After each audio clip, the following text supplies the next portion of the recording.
Thank you very much, Joe. Well, it's certainly a pleasure to be here. It's exciting to always get a chance to travel to different parts of the country. It's been a few years since I've been in the Philadelphia area, but it was great to get back up to see this part of the world. It's really nice country. So I've really enjoyed my few hours that I've been here so far. And but I have some friends in the area, so it's great to be able to visit them.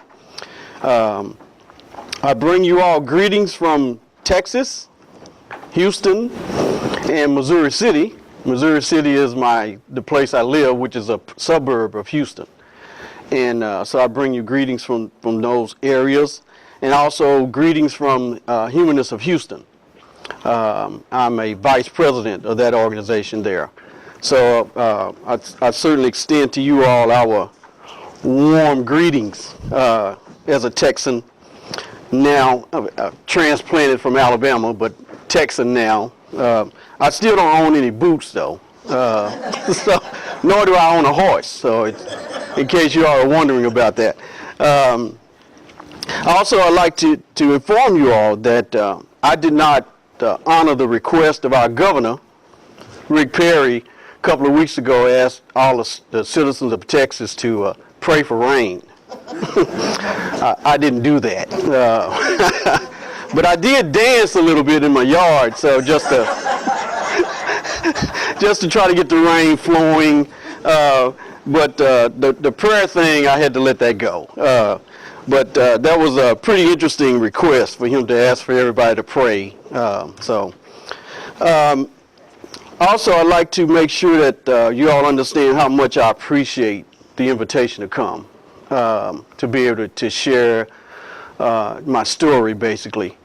And the idea here is that there's a lot of opportunity for us in this humanist arena, and we certainly need to reach out to a lot of different people, and particularly to reach out to other blacks and other minorities.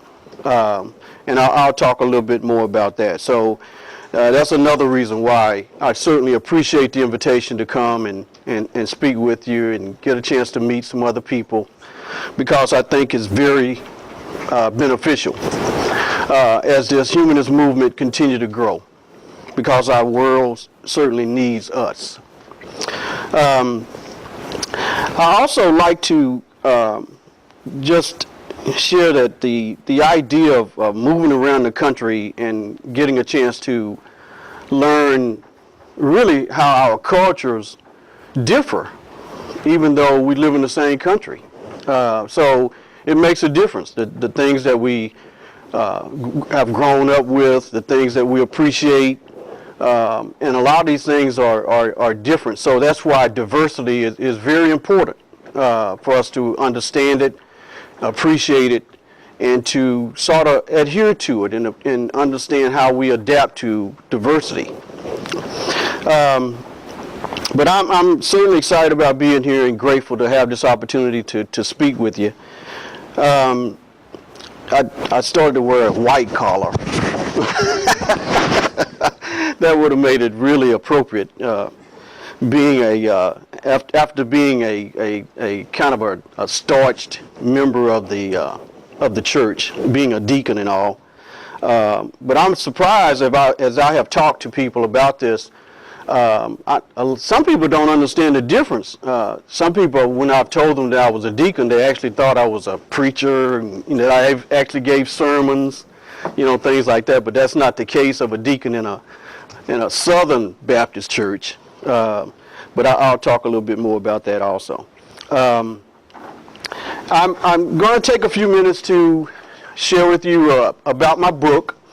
It is one of those things where I never thought I'd be able to write anything, really, other than doing my engineering technical papers, stuff like that. But I never thought I'd be a so-called author. So this book is basically the result of some passion that was created as I was making my transition away from religion. And what drove it is that I wrote an essay, and the essay was titled African Americans and Their Escape from Religion. And I shared that with a few relatives and a few friends, and got some pretty interesting responses. I think that was my coming out party. That was the way I was telling people that I was no longer going to do religion.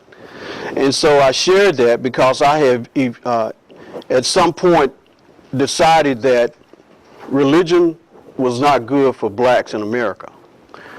And after I came to that conclusion, I wanted to share my thoughts about it. And so I was able to send that out to a few people, and I got a lot of compliments in regards to the writing.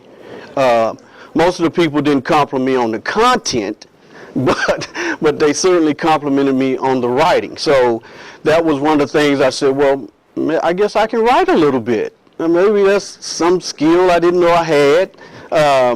And so my daughter, she was very influential. She says, Dad, you need to write a book because you certainly have more to say than just this essay. And so that's really what happened. So from that essay, this book became the extension of that as I gathered more information about my transition.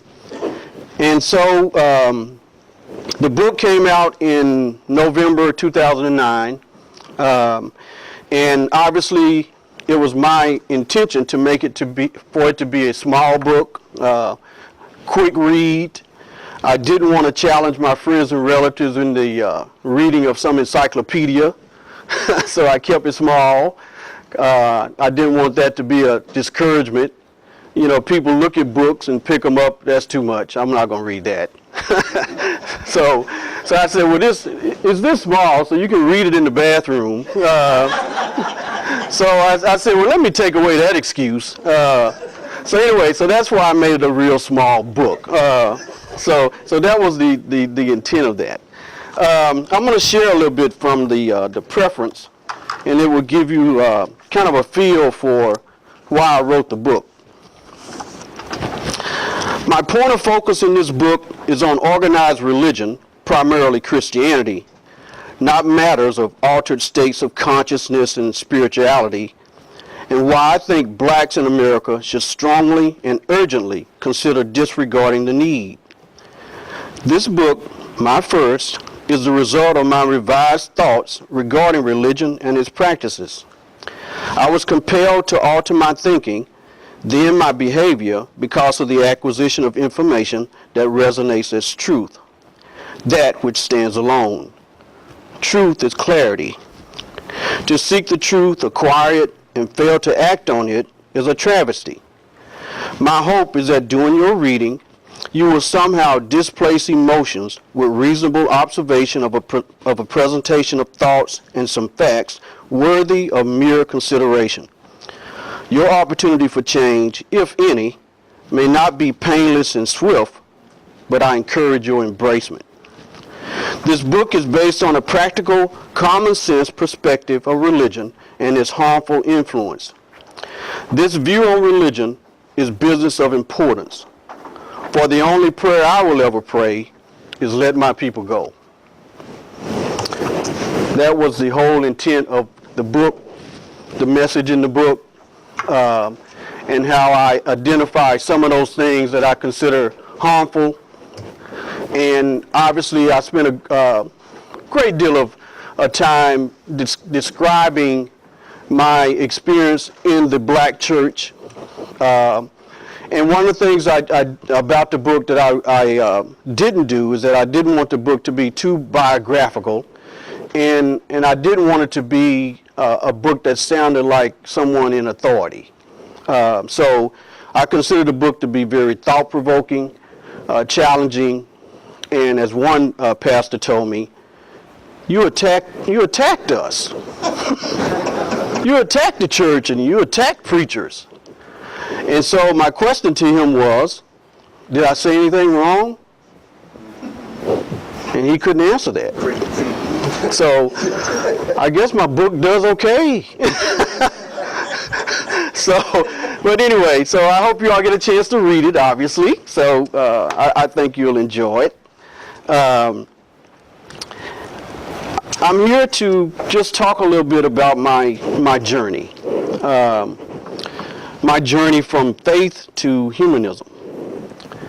And I know this might be, I know I'm somewhat of a novelty in a certain extent, because there are not many black people or that have chosen, particularly ones that are involved heavily in the church. So I haven't met any other deacons or preachers that are black that are moved away from religion as of yet.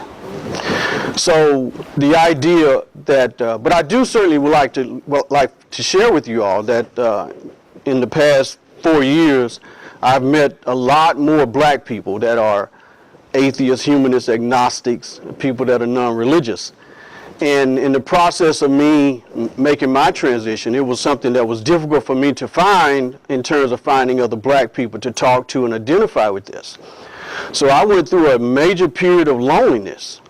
I mean, severe loneliness from the idea of trying to do this. But over the past 3 years, I've met a lot of people, created some great friendships. And then the online community of black people is it continues to grow every day, seems like. So the idea is that there is a lot of black people that are non-religious, and the humanist community needs to embrace that. And so I'm encouraging you all to be to accept that and understand that as relevant. So in regards to my story, grew up in the South, Alabama, Fayette, Alabama, and I did pick cotton. And fortunately, I didn't have to do it to so-called help my parents to make a living. I did it to make extra money so I could take my girlfriends out. But it was something that we did. So the idea of picking cotton is pretty interesting. So but it was something that I experienced. My hometown is about 40 miles north of Tuscaloosa, which is that area that got hit last week from the major tornado. And fortunately, my hometown was spared or missed.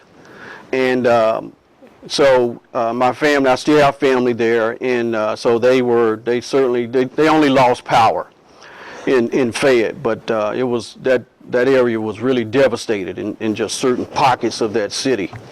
So it was a little. I was very concerned when the tornado was going through and touching down in that place very close to home. So that's where I grew up. I graduated high school there. Went to college, Tennessee State University, electrical engineering degree. Moved from right out of college to Houston, and I had the opportunity to work for Honeywell, a major corporation. And in that particular opportunity, that was during the time when the affirmative action was very prominent.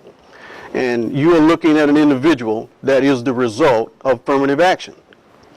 And I had opportunities in various parts of the country because of that.